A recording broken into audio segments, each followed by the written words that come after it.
Hello everyone, চলে এলাম আরও বেশ কিছু পার্সেল আনবক্সিং ভিডিও নিয়ে। তো চলো এবার এগুলোকে একসাথে আনবক্সিং করা যাক।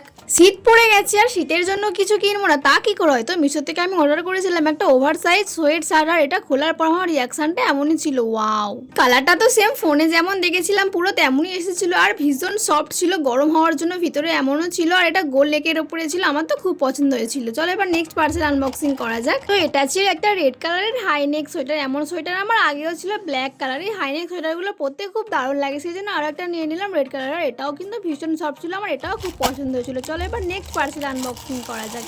তো এটা ছিল একটা কার্গো প্যান্ট, আর পার্সেলগুলো এত সুন্দর এসছে বলে আমি এখানে একটু ডান্স করছিলাম। আর এত কম দামে কার্গো প্যান্টটা যে এত সুন্দর আসবে সেটা আমি কল্পনাও করতে পারিনি। ভীষণ সুন্দর এসেছিল, ফটোর থেকেও তো সামনে আমার অনেক ভালো লেগেছিল। আর এগুলোর মধ্যে যদি তোমাদের কোনোটা লিঙ্ক লাগে আমাকে অবশ্যই কমেন্ট করো। আর এটা তো না পরে আমি থাকতেই পারলাম না, পরে কিন্তু ভীষণই কমফোর্টেবল।